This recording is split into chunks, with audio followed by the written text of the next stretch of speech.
गुरुदेव जी फरमा रहे हैं कि देखो, जब तक हमारा अंतःकरण शुद्ध नहीं होगा तब तक हमें परमात्मा तत्व की प्राप्ति नहीं हो सकती। बहुत ही सुंदर वचन है ये।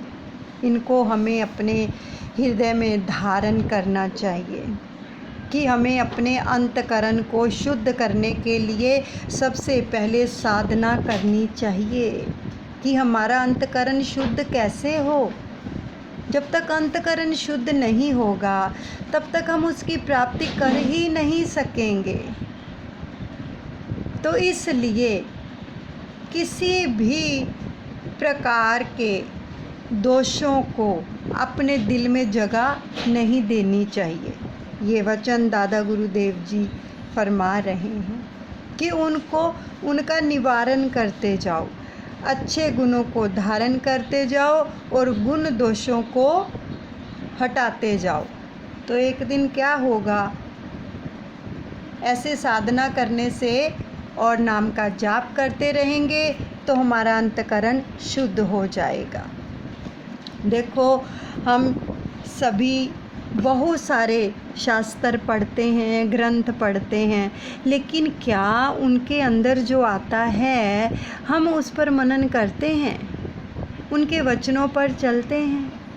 सच बताना, जितने भी ग्रंथ शास्त्र हैं सब भगवान की वाणी है।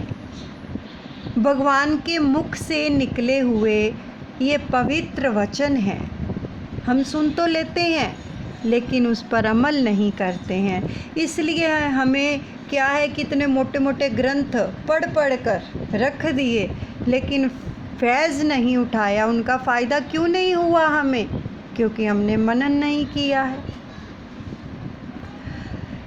किसी संत ने बताया कि जो सतगुरु का आशीर्वाद होता है वो उनकी वाणी से मिलता है। वो कैसे मिलता है? वाणी से। जब वो वचन फरमाते हैं, अगर हम उन वचनों पर मनन करते हैं, उन पर चलते हैं तो हमें उनका आशीर्वाद प्राप्त होता है। असली आशीर्वाद ये है कि उनके वचनों को मानना।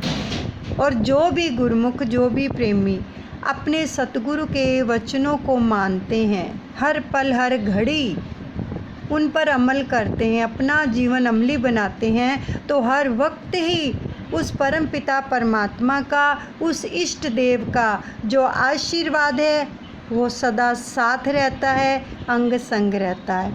अब देखो, श्री रामायण जी का पाठ सभी सुनते हैं और कितने वर्ष हो गए ये सब सुनते हुए, और श्री रामायण जी देखते भी हैं। टीवी में जब आती सभी देखते हैं ना। और हर घर घर में श्री रामचरितमानस का पाठ किया जाता है। लेकिन क्या इस पाठ को करने से हमारा जीवन बदला?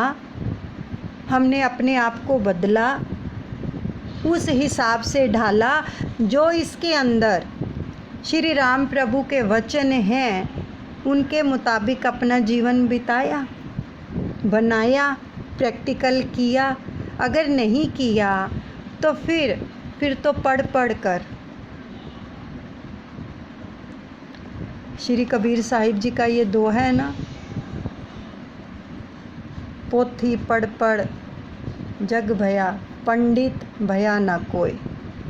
यानी कि ये पोथियाँ पढ़ने का लाभ तभी है कि जब हम इन पर मनन करेंगे।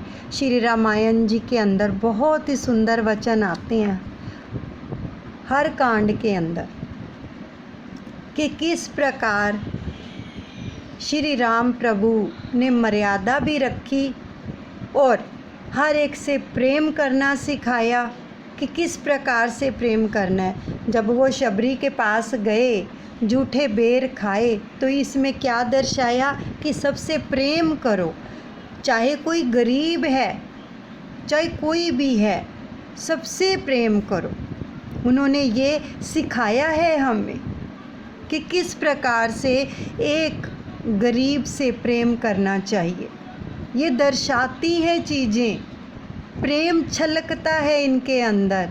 सच में जब इस लीला को हम देखते हैं टीवी के अंदर भी और सुनते भी हैं, किस प्रकार से प्रेम विभोर होकर आँखों से अश्रुधारा बहती है ना, किस प्रकार से शबरी माँ की आँखों से अश्रुधारा बहती है भगवान की करुणा और रहमत को देखकर, और भगवान किस प्रकार से उसके ऊपर करुणा बरसा रहे होते हैं और उसके जूठे बेरों का भोग लगा रहे होते हैं। ये चीज़ें बहुत कुछ दर्शाती हैं हमें। क्या हम ऐसा प्रेम करते हैं सभी से? कोई ऊंचे पद का व्यक्ति हमारे संपर्क में आ जाता है, उससे हमारा अलग बिहेवियर होता है, लेकिन अगर छोटा व्यक्ति, कोई गरीब व्यक्ति हमारे संपर्क में आता है, उससे हमारा अलग बिहेवियर होता है। लेकिन प्रभु ने क्या सिखाया है? सबसे प्रेम करो, गरीबों से भी प्रेम करो। ये चीज़ें श्री रामायण में सिखाई गई हैं, लेकिन जब हम इन पर मनन नहीं करेंगे तो फिर क्या होगा। और दूसरा देखो, माँ सीता ने हमें क्या सिखाया कि हमारे ससुराल के अंदर कुछ भी हो, वहीं पर रहकर उस प्रभु का सिमरन करते हुए, उस प्रभु का आश्रय लेकर उन सबको पार करना है। क्या जब प्रभु राम को 14 वर्ष का वनवास हुआ तो क्या वो अपने मायके आ गई थी? सोचो जरा सी ससुराल के अंदर कोई बात हो जाती है तो जो बच्चियां हैं वो किस प्रकार से फ़ोन पे फ़ोन करने शुरू कर देती हैं अपने माता पिता को। लेकिन सीता माँ ने ये नहीं सिखाया, उन्होंने हमेशा ही अपने पति का साथ दिया और एंड तक उन्होंने साथ निभाया अपने पति का और उनका प्रेम भी पाया। तो उन्होंने उनको संकटों से कितना बचाया प्रभु राम ने। ये छोटी छोटी चीज़ें बहुत बारीकी वाली हैं, अगर हम देखते हैं, सुनते हैं, करते हैं, अमल करते हैं तो सच में जीवन बदलता चला जाता है। फिर प्रभु राम ने किस प्रकार से अपने माता पिता की आज्ञा का पालन किया। आज कोई माता पिता अगर कह दे तो क्या बच्चे चले जाएंगे? तो फिर हमारा इन वेद शास्त्रों का, ग्रंथों का पढ़ने का फ़ायदा क्या, अगर हमने मनन नहीं किया तो, उन पर अमल नहीं किया तो। कितना कुछ सिखाते हैं हमें ये ग्रंथ, और प्रभु ने खुद प्रैक्टिकल करके सिखाया है हमें कि माता पिता की भी आज्ञा का पालन करो। और फिर भाई भाई में कितना प्रेम सिखाया गया है कि किसी के हिस्से कुछ आ रहा है वो तो लेने के लिए तैयार ही नहीं है कि बड़े भाई को देना है, प्रभु श्री राम को। तो आजकल इन्हीं चीज़ों के पीछे कितने झगड़े होते हैं, है ना, कितना कुछ हो जाता है। तो हमने क्या पढ़ा, क्या सीखा श्री रामायण जी से, प्रभु राम से, उनके भाइयों से क्या सीखा? प्रेम सिखाते हैं वो एकजुट होकर। बाकी की चीज़ें कोई मायने नहीं रखती हैं, वो तो नश्वर हैं, फिर मिल जाएंगी। लेकिन जो प्रेम है वो प्रगाढ़ होना चाहिए, एकता होनी चाहिए। भाई भाई में कितना प्रेम दिखाया कि भरत जी जितनी देर प्रभु श्री राम वनवास में रहे वो भी नीचे बिछौना बिछाकर ही वैसे ही करते रहे। तो ये सब कुछ हमें इन ग्रंथों में सिखाया जाता है, हम सीखते कहाँ हैं? इसलिए तो दुखी होते हैं, परेशान होते हैं, हमारी परेशानियां बढ़ जाती हैं। और फिर दूसरा, प्रभु राम ने ये सिखाया कि अगर कोई कुछ भी कहे उसको माफ़ कर दो। माँ के कई को उन्होंने माफ़ किया, मंथरा को माफ़ किया कि जिन्होंने ये सब रचा था कि इनको वनवास हो जाए और भरत को गद्दी मिल जाए। ये सब उन्हीं की रचना थी ना, दोनों की। लेकिन उन्होंने उनकी बातों की तरफ ध्यान ही नहीं दिया। और जो करता है ना षड्यंत्र रचता है, अगर उसकी बातों की ओर ध्यान नहीं दिया जाएगा और अपने कार्य सिद्धि के लिए ही प्रयत्न किया जाएगा और एंड में आकर वो आपके चरणों में गिरेगा, पश्चाताप करेगा। और जब प्रभु राम आए वो उनसे मिलने भी गए सभी बीच में, है ना। जब भरत खड़ावा लेकर आ रहा था सिर पे, तो जब मिलने गए तो कितना पश्चाताप कर रहे थे कि वापस चलो वापस चलो।